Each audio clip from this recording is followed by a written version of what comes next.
And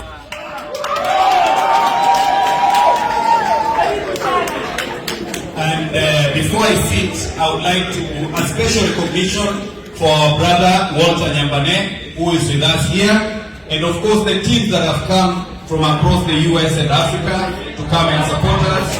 Our brother Magembe from New Jersey, you are next, will be coming to New Jersey and the various other states. Asanteni sana, welcome Your Excellency.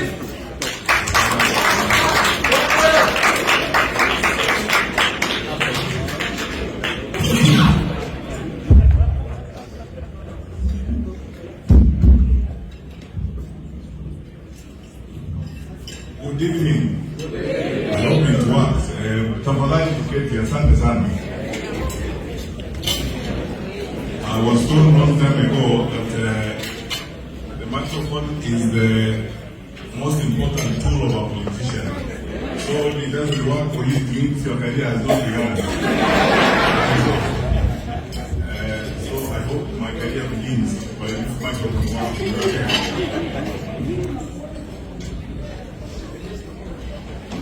Okay, fair enough, somehow. First of all, I want to... Okay, very good. Habari zenu? Good evening. How are you today? Very happy. Long time ago, but be very careful. What you say and how you behave when you are excited. As many of you know, and this is something I've been criticized about a lot, I don't smile a lot. Because the world is about serious business, I'm a very serious person. But today I'm very excited, so I'm going to use the words and advice I got that time. Be careful what I say and how I behave when I'm excited. First of all, let me begin here. I want to very sincerely thank the Lord for the opportunity He has given us for this day. Quite frankly, many of you in this room know we've had a lot of back and forth on whether or not we are going to meet here. When we finally agreed to meet, I was told we have a big meeting tomorrow. So, as you know, since I'm not given to making many speeches, I'm more on the side of doing than on the side of talking. Then,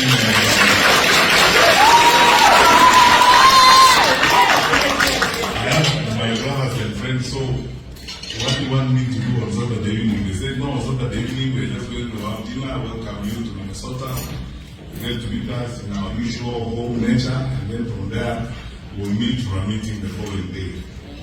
So, because you said I was coming home and we were going to eat, I didn't see the need of putting on a tie, because when I eat,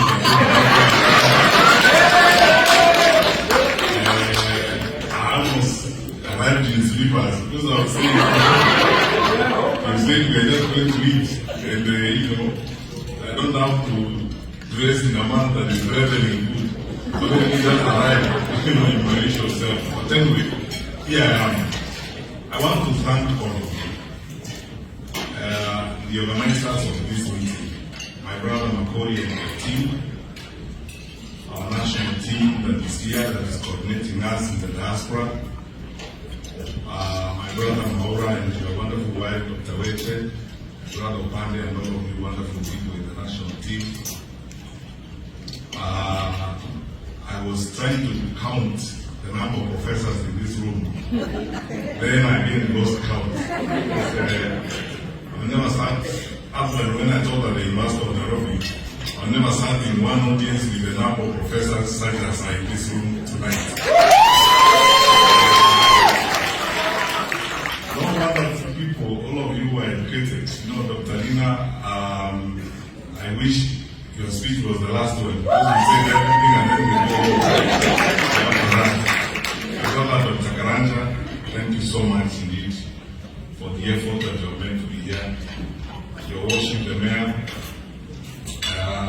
Asha, thank you for the memories of Moi Nairobi girls, and so on and so forth, and things we talk about. In this audience, there are many people that I share the story of my life with. My Sabbath school teacher was here, so don't ask me about religion any time, because you know that I actually started going to church when I was in Canada, Rome, because you have seen my Sabbath school teacher here. My private school classmates, Professor Otiso and the rest are here. So I'm one of those people who don't think I go to order to prove that I went to school.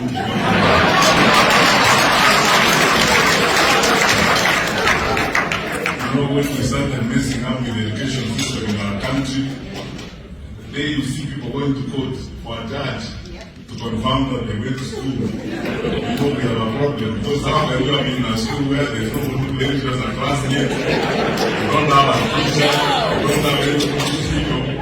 You have to wait for the judges to tell us that you actually went to school. Right, so man, you don't need a judge to tell us that you went to school, because you must have a classmate like I do here, and so on.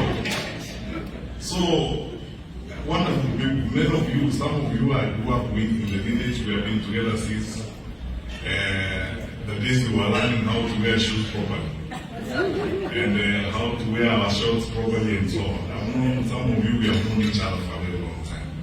So I thank you, my sister, Representative Mulder. Thank you so much for your patience, and thank you, wonderful people, for your love and the commitment and everything I've seen here tonight.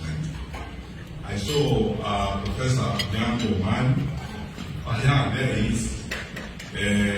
Thank you so much for your advice, and all of you wonderful people. Pastor, thank you so much. I needed to say something earlier, but then I discovered you were in the room, so I need to be so careful about the things I say here. But I was going to say that I've met a lot of people here, including my boyfriends and Hollywood and girlfriends, and I fear the girlfriend be. But Pastor, it means girls who are my friends.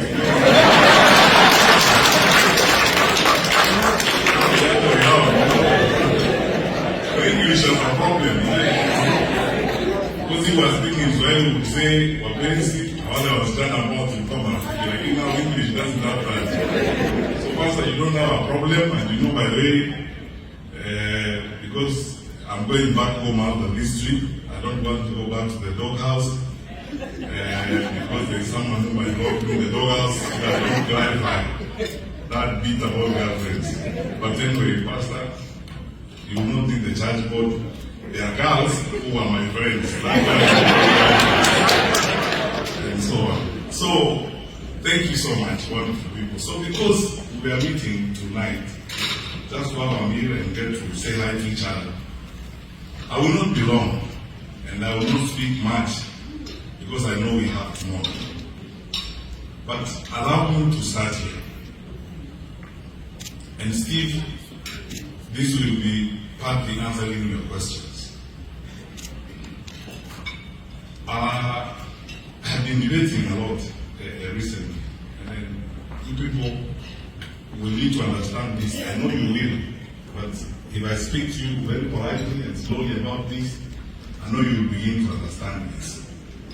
Many of you, especially those that have said grew up with me in my village, know that we grew up from humble beginnings. We were raised by parents who were poor materially, but they were very rich in faith, in love, and their determination and focus on what is right in society. And for the entire time that I have served the public service for 10 years as a minister, for which I thank the Lord. I didn't have anything special. I didn't have to be the one appointed. It's just by the grace of God that I got the opportunity. Every single day, for which I thank God and for which I'm happy, was an experience of humility and very humbling. And every time, and then recently when I started doing this, I've been telling my friends, I don't know whether people know how emotional and how humbling public service can be. Let me give you 2 examples. I acted briefly at the Ministry of Lands, and the minister stepped aside. And every day, I would come into the office and to see, how people are suffering and so on, you see crowds of people in areas on the ground floor. So I decided that I would tell my peers and the other people to create a small office for me so that on Wednesday, on the ground floor, instead of asking one and other people to come up, to create a small office for me on the ground floor where I could meet those people who had urgent problems and they thought they would solve. I didn't use the office for long for this simple reason. I discovered that it was going to become a health issue to me because it was not me. You can emotionally, sometimes you hear things you home, you can't even sleep. Because you see, when a widow walks to you and tells you that she has lost her land to people because of fraud involving even public officials, and this poor widow cries before you, and she even tells you that, by the way, even the remains of my husband are on that piece of land, and now they have taken it away and so on. So you're solving those kinds of problems, and every time I came across that, I would get into that situation all the time. Even if you have a heart of stone, those things break you. One time we used to have a problem at one of our land streets in the Rift Valley. So I decided, as I used to, because I believe that work must be done. Like I used to tell people, education is not delivered at Jogo House. Jogo House, we only have fathers and brothers. Education happens in the schools where our children and our teachers are. So a good part of my week will be spent in schools. And I would wake up without preamble or introduction and turn up at school. And that's how I discovered the challenges and tried to solve the challenges with the teachers, the parents, and the students. Finally, one morning, 2 journalists from the local vernacular station, KSIFM, after a public meeting, accosted me, complained to me, said, you are trying to get my attention. Said, they shouted in my mother tongue, because they knew better without listening. Said, you have to help this woman. Ask them, what woman? He said, this widow. Said, what they think, they bring me some paperwork and so on. One of those journalists is in this room, James Ishan.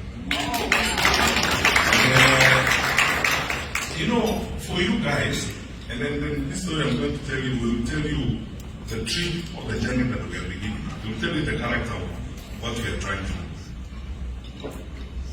Finally, this was the story of a woman who had lived 6 years with the husband's body in the mortuary and her grandson's body in the mortuary for 2 years, somewhere in Matiang'i. The problem had gone unresolved. Mother had gone to court so many times, and I was shocked, first of all, when I heard about it. So I promised them, as usual, I will get into it. I got into it, I called everybody responsible, including the Minister for Lands at that time. We had conversations, we called in public officials. We discovered, to our horror, what it was, that actually there was no reason why this woman's husband's body was in the morgue for 6 years. It was an attempt by some public officials and some well-heeled people to defraud her, to steal part of her land. For 6 years, and the cultures we have in Africa, she couldn't even go to a funeral in the next village because she is a widow whose husband has not been buried. And 4 years after the husband had died, in the body the husband was still in the morgue, her grandson died, who also could not be buried. So for 6 years, she had lived that kind of life. Husband's body in the morgue, grandson's body in the morgue. She could not bury them. And when we finally summoned all the public officers to the room, I called everybody to my boardroom at the Ministry of Interior. Then I asked some 2 lawyer friends related to the matter, read the file, went to court. The lawyers, first of all, were shocked that a magistrate actually gave an order to stop the violence in the first place, because there was no convincing basis that upon which this order was given. Then the rest now is history, because we discovered it's a progressive and accumulative story of manipulating and navigating the public sector in favor of the cook against this poor widow. So I went into this matter with my characteristic energy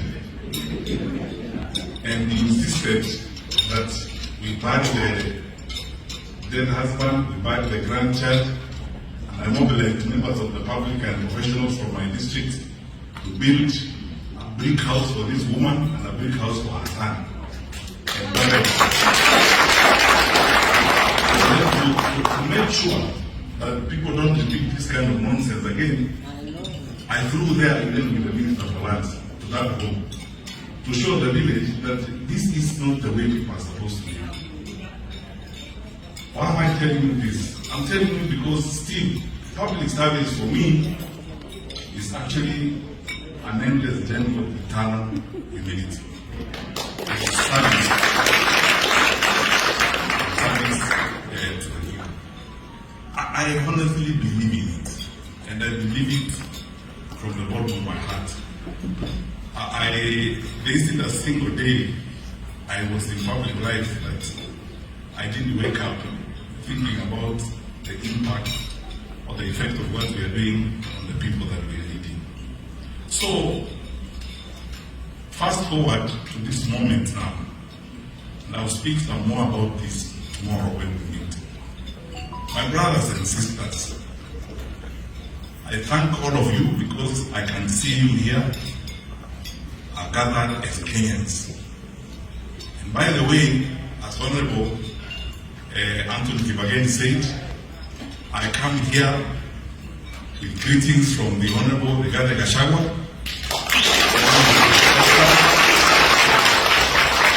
the Honorable Kalonzo Musyoka, the Honorable Martha Karua,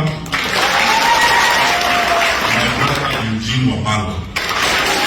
We talk all the time, and we are always, conversing and consulting what challenges such as you guys have.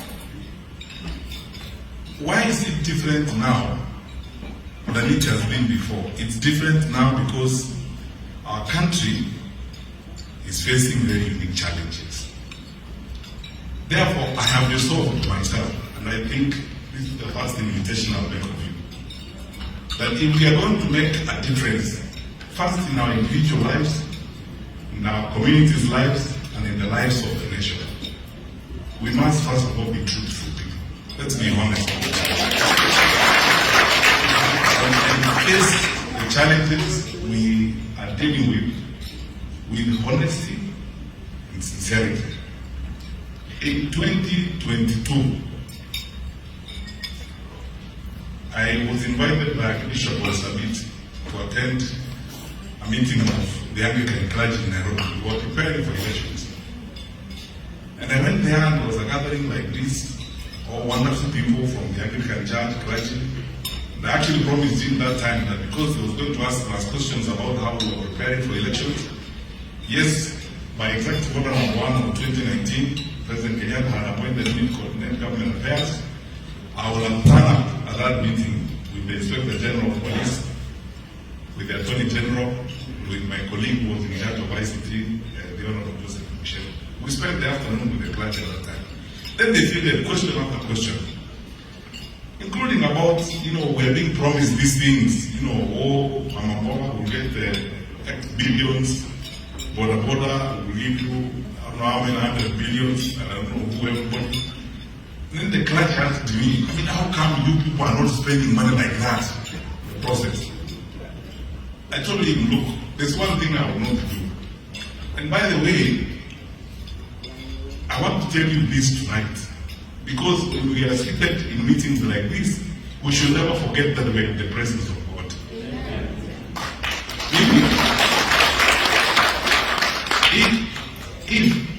If to get along and to go forward, I'm going to be forced to lie, to start creating things here.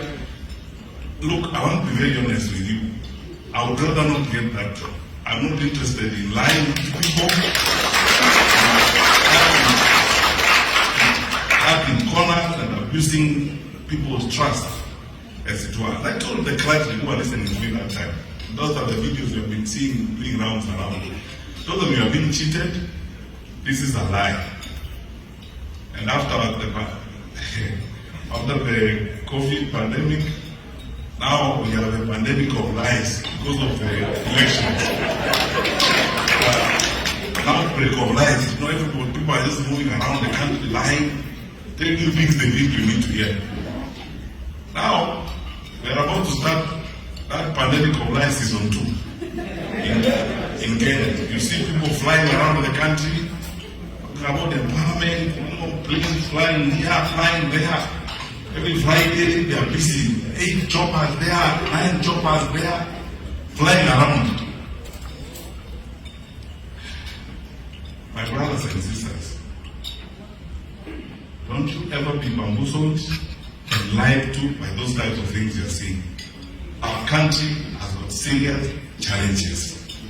And those challenges, a good number of those challenges are man-made because of bad management and bad decisions we have made in the leadership of the country. And now, drama is being occasioned in the country to hoodwink people, you know. Because I honestly believe that if you do your work, you don't need drama. Because the results of your work will be seen. For me, if I go home tonight and sleep, when I hear Asha saying what she said about the exam in 2017, that's enough for me. But I start from the exam that the program was managed responsibly, but the right thing was done. I don't have to occasion drama, you know, around here, jump up and down, go look for witch doctors and all who come and say things. You know, the kind of things that we are seeing. Now, I would like you to listen to me, my brothers and sisters. 62 years after independence, we must now have a candid conversation with ourselves about the future of our country. And don't take this drama. Let us make the right decisions for the sake of our country. Because God will hold us responsible. Our children and our children's children will hold us responsible. What did we do at a time when we saw clearly things were going wrong? What did we do? Did we also disappear in that drama? Got excited about that kind of drama, being told things. You know, I said when I was in DMV the other day that all of you people who are here, who are looking at me, nothing speaks much more eloquently about Kenya and the capacity we have as a country than all of you looking at me tonight. When you look at you, you went to school in Kenya, you were educated, then you dared to go abroad. You came here, worked hard, and as I said, I lost count of the number of professors in this room. So how is it then that with that level of exposure and with that level of awareness, we are seeing the things we are seeing in our country? Where now we are debating about reducing money for schools. Who does that when you want to develop your country and education is our gold money? Because skills development is what we need. By the time we were leaving office in 2022, we had gotten capitation to 22,600. Now it's being reduced to 16,000, and it's not even going to schools. I was reading the General's report last night, and these are things which you, as I told you, public service has got its own challenges. I can confess to you, if you are a conscientious leader, someone who thinks about the lives of the people you lead, someone who genuinely thinks about the welfare of the people you interact with, I'll be very frank with you. There's some things you come across and you don't know how to deal with them. You feel so pained. How can we import rice, 500,000 metric tons, and where rice farmers? I mean, how? We have closed sugar factories. I'm sure if our national leaders went to that side of the country, they would be singing another song and lying and paying people and trying to bamboozle them with helicopters and so on. Those poor cane farmers are still there. We're importing duty-free sugar. Some of it declared unfit for human consumption. So, what is wrong with us? The challenge I have for you tonight, my brothers and sisters, as we go forward. Many of you in this room are believers. Our country has been given to us as stewards. We will account to the Lord what we did with the country He gave us. When we had an opportunity to listen to these stories, as I said, too much drama. That's why, personally, I have to confess to you, I am more on the side of doing. I would rather people worry about the impact of my work than worry about the speeches I make and the drama and occasion when I arrive in a town. How I talk, life comes to a standstill, and so on, and people must now, bow to me and so on, and beg me and tell me things that are silly. I don't like hearing those things like, oh, you are great here. There's nobody who's us here. We are here to solve problems. And that's why I said, and this will remain my mantra. I'm coming to you and I'll speak even in greater granular detail tomorrow to ask you that by the grace of God, when we get to that point, I will ask for your vote, but also hold me to account.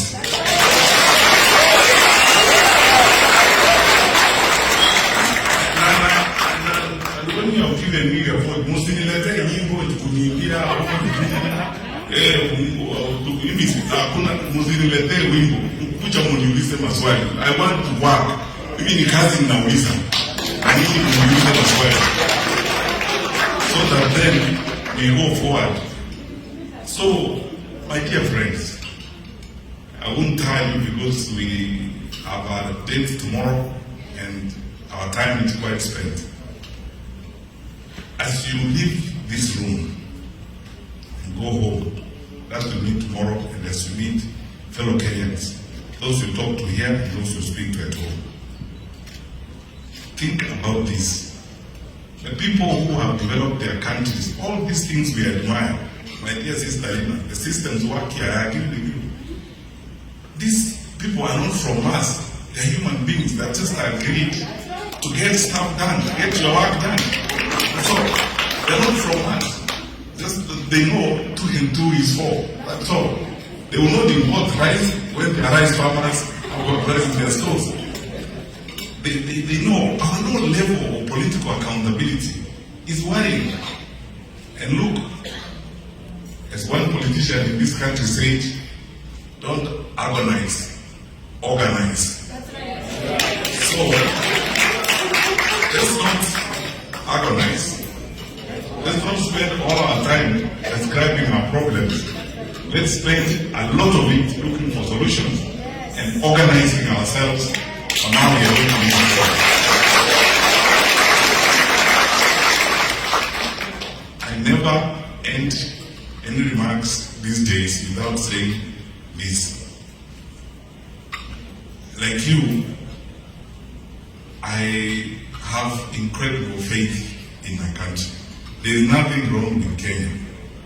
Our country is great and God has blessed us with a wonderful country. As I have proved before in public service, even here from this podium, I can give you names of over 50 public servants I worked with before. Because when I arrived in any department, I asked people. First of all, I asked my boss, the president. Because you are the one who has asked for votes from Kenyans. So the covenant is between you and Kenyans. I am your program officer. What do you want me to do when I get there? He tells me, like in the case of the Minister of Education, this thing about examination cheating is going to destroy us as a country. We have a problem with learning content, figure out how we can resolve the problem, and so on. So I tell him, boss, mimi ni mtu wa kazi, tomorrow tumeanza. And every time you go there, you meet wonderful people. That's when I worked very closely with the late, my brother, Professor Magoa, and all these people. When you sit down, you're brilliant. I mean, we are spoiled for choice. It's shocking that we are performing the way we are in some cases. Smart people who have got solutions. I call in the leaders of the Secondary School Science Association. I shake hands with them. We sit down, we work on solutions. And people have suggestions. All they need is trust. That they trust you as a leader, that what you are telling them is going to work.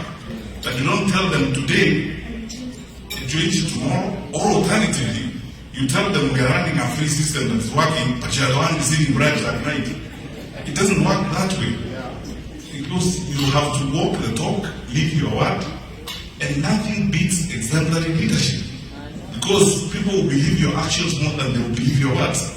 Does it work? So, my dear friends, I believe we have a great country. And I can tell you this without fear of contradiction or any doubt or hesitation. We will build our country. We need to pull ourselves together. We will resolve the challenges we have. We will fix them. And we will move forward. We are a resilient country. Our people are great. I can give you numerous examples. I was the Minister for Security during COVID. And during COVID-19, it's incredible what I saw, the spirit of the Kenyan people. The Kenyan Association of Manufacturers, there's a woman called Phyllis Wakiaga, if you know her, fantastic lady, CEO. Kenyan business people donated a water tank for every police station without anybody paying them. And they told me, Minister, we will take the water tanks and so that our police officers can wash their hands. I went to a roadblock at night in the moon, somewhere there at 1 a.m. to figure out, because that's one of our major routes of movement, so that they deal with the spread of infection. And I discovered that a businessman had agreed to supply our police officers on that roadblock with bread. But every morning, dutifully, that businessman was sending his van with bread to those police officers. And the women around that area had come together and agreed to make tea for those police officers. In Katani, somewhere in Eastern Province, I went to a roadblock. I spent a Sunday afternoon with some women who really touched my heart. These women had come together and they had decided they would cook for the police officers on that roadblock. And they were beautifully putting hunger together, cooking for them. One of them, the leader, is a lawyer. That's the spirit of Kenya. That's the Kenya I know. That's why wonderful people, as you go away from here tonight, please, if you forget everything I've said, don't forget this. We are better than what I'm seeing.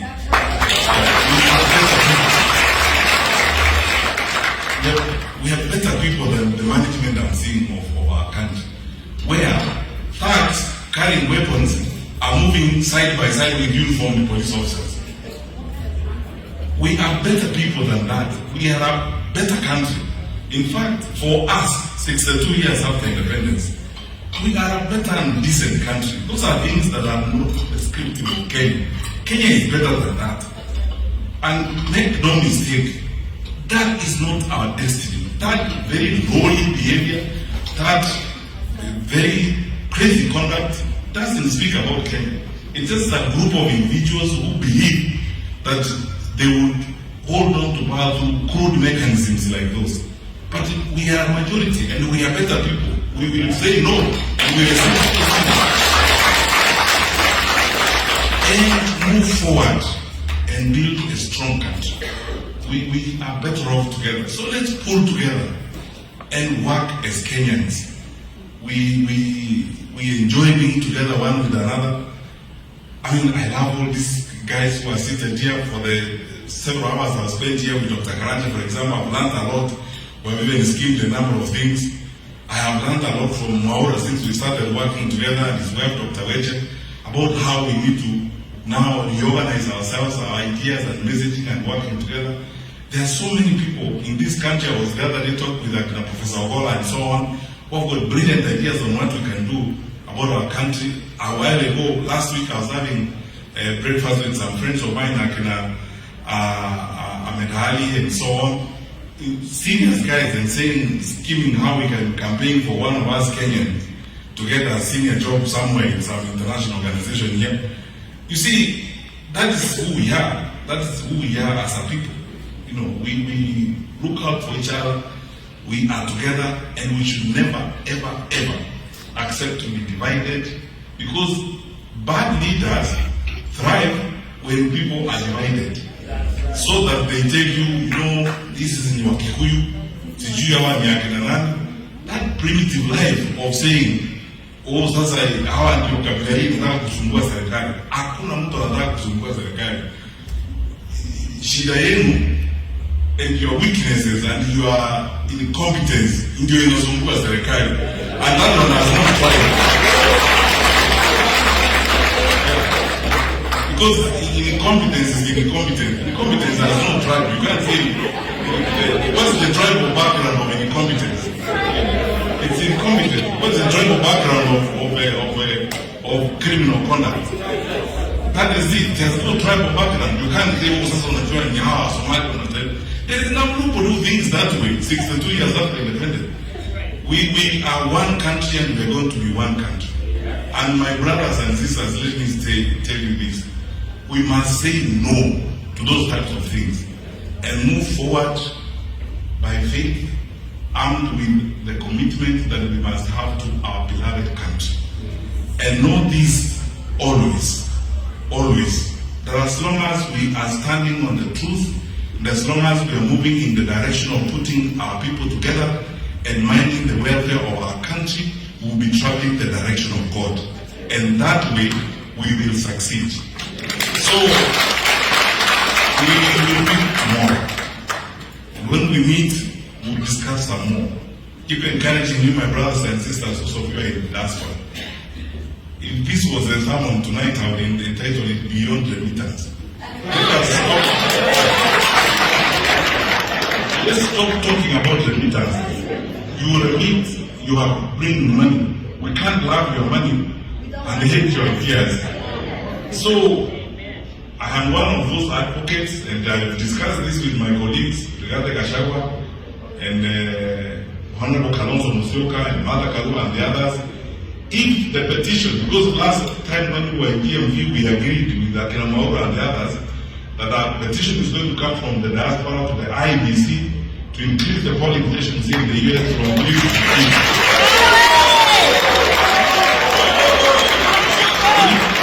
Please, so that you vote, you cannot remit money, and then you don't have a vote. Yes. Yeah, so mpige kura. And then you know the acid test is also coming. Personally, I have said openly, now I don't think it's something I need to hide. But the party I'm going to run on, when we settle down with my colleagues and I agree, I'm going to make it a condition that of the names we will present for on the nomination list, there must be people from the diaspora.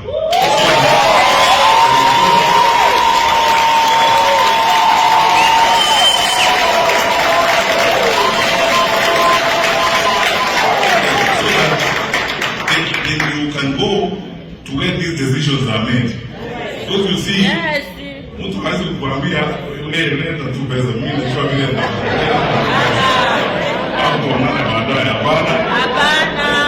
We want you to be there where the And by the way, don't focus only on the National Assembly and the Senate. I believe you can occupy, for example, in the city council of Nairobi, we should have a nominated MC who has roots in the diaspora.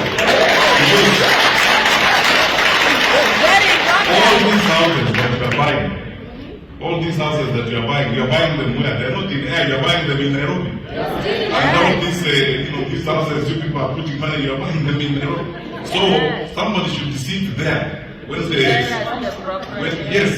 decisions are being made to know how that is happening. And the various councils across the country, because when I was in government, the cooperative bank branch in Kisii was one of the highest recipients of remittances, from here.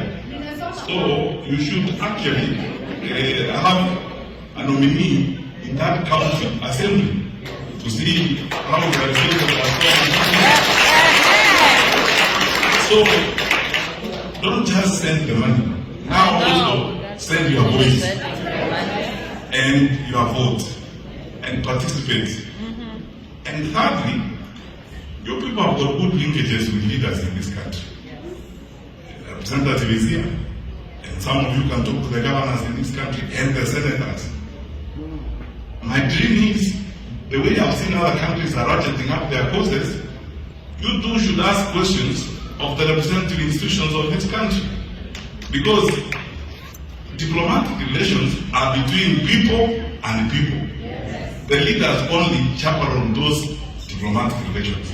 So, if the US government has a security compact with the Kenyan government, it is pure and legitimate for you in the diaspora to ask the Senate Foreign Relations Committee here whether the resources and the support that is coming through that relationship is being used to kill Kenyan citizens. So that these issues are addressed and they are understood.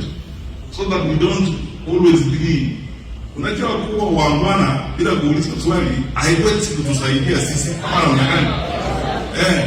Wakati huu uungwana ni kuuliza swali. Ask a relevant question.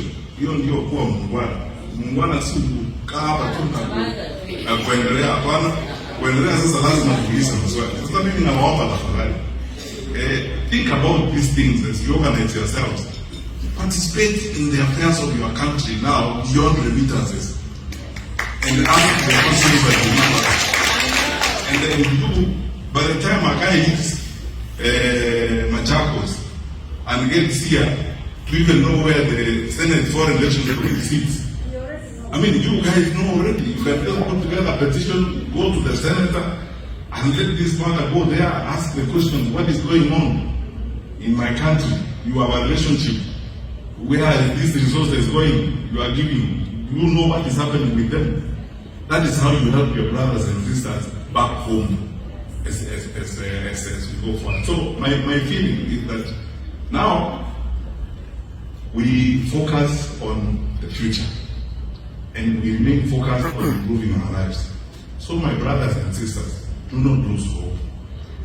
Some of those challenges that are happening are momentary. They are for now. We will overcome them. And if we pull together and work together as we are saying, we will obviously improve the lives of our children. We will fix the challenges we are seeing in the education system right now. We will fix the challenges we are seeing in the administration of the country and clean up the country and have a better country as we move forward. I believe we are better people than this and our better days are ahead. So, I ask for your prayers, for your support. We'll have some more conversations tomorrow. And as you go forward, please pass messages to the others who are not here. That we are one people. We are not a gathering of tribes in Kenya. We are a nation and we are building a country. We should therefore see each other or see ourselves in each other. The challenges that people face in Kericho are the same challenges people face in Nyamira, in Nyeri, in Nakuru, in everywhere in the country. So we cannot be foolish enough to listen to these stories of dividing us as a people. Let's keep together and let us focused on the goal of fixing the challenges of our country so that we can be a better, prosperous, modern nation that God has destined us to be as His word. So, I wish you all the best. Thank you so much, everyone, all of you, national coordinators, the leaders of Minnesota, all of you wonderful people who have made the sacrifices to be here. I appreciate your contribution beyond my words can express. I sincerely thank you. I know that you did